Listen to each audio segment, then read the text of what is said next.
Home is not a simple drive down the road. It's an ocean, over 6,000 miles between them and everything they have ever known. You'll miss like small things. You'll miss like waking up and you can hear traffic outside. I believe like every single semester at one point I've gotten homesick, and it hits you when you like least anticipate it. It's like you'll be, hanging out with your friends and maybe like late night going to get food, and it'll remind you of things you used to do back home. Receiving a college education and entering the job market is second nature to many in the U.S., but senior international college student Tenny Onitri refers to college as a game of survival. College, you survive classes, stop paying taxes and worry about all that, and just worrying about a whole bunch of things that I don't think a normal 16-year-old would have to. Pressure and anxiety build as international students remain restricted under specific guidelines while in school. It is a little frustrating to know that I have the potential and the desire to make my resume better, but that because of my visa status, I cannot apply for an internship. With limitations placed on work experience, life after college is often uncertain. Leaving their homes and families behind, 3 of some 60 current international students from all over the world took a chance in life nearly 4 years ago on a small private Christian college in the Bluegrass State. My aunt moved to Louisville, I believe 5 years ago, and she literally Googled good Christian schools in the South, and Asbury popped up. They kind of said that there was a lot of opportunities here for me and my brother, and they wanted to provide the best that they felt, that they wanted to do the best for us. But this land of opportunity remained unknown until arrival. I didn't know anything about Kentucky besides the Kentucky fried chicken. I remember when my coach talked to me, my mom was like, "Oh yeah, that's where KFC comes from, right?" And I was like, yes.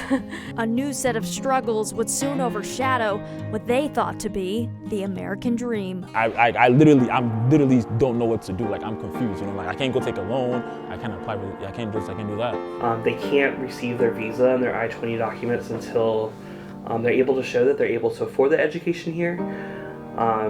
So this financial aid piece is a much bigger factor on the front end of things for international students than it necessarily is for the American students. There's just a whole bunch of things that you have to do.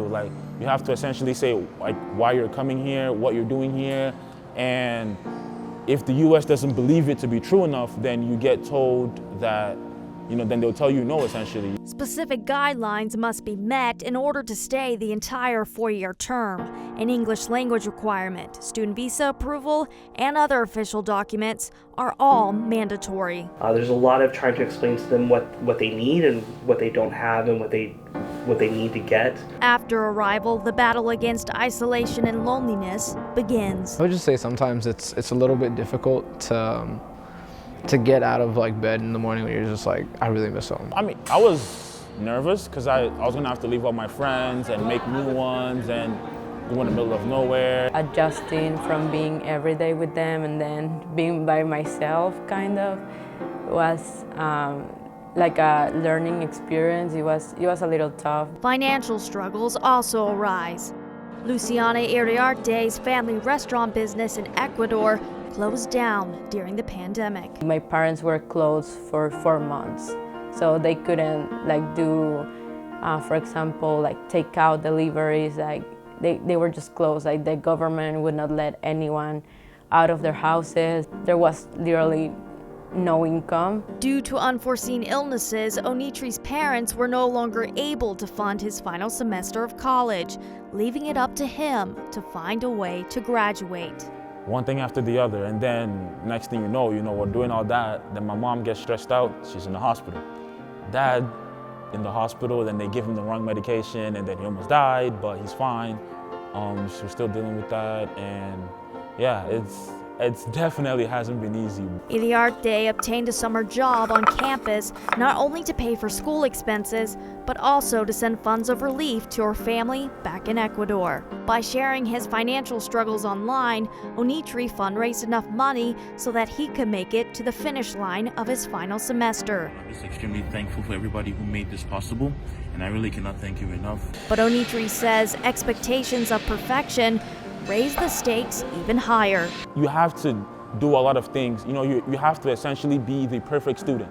Like clean record, no, nothing, so like no trouble, no all that, which obviously like nobody plans to be, like go and like, cause trouble at certain places, but even grades-wise, you have to keep a certain GPA in high school, and same thing in college. Even so, pursuing their vision of the American dream could not be stopped. I think you gotta step out of that comfort zone to truly like realize like who you are and what you want to do, and I think I was able to do that by studying abroad. Now, 4 years in, they say there's joy to be found and even shared with those who follow in their footsteps. That community of just, you're known, like you walk around and people say hi to you, or I say hi to people, or just that life of being known and living and learning together, that really brings me joy. Finding my community with other people and finding, joy in just listening to them and just being somebody that a lot of people can trust.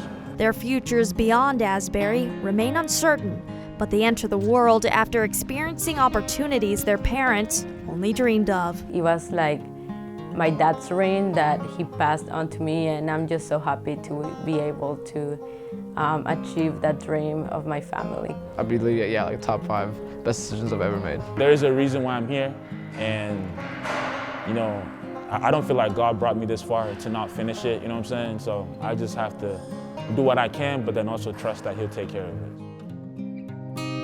it.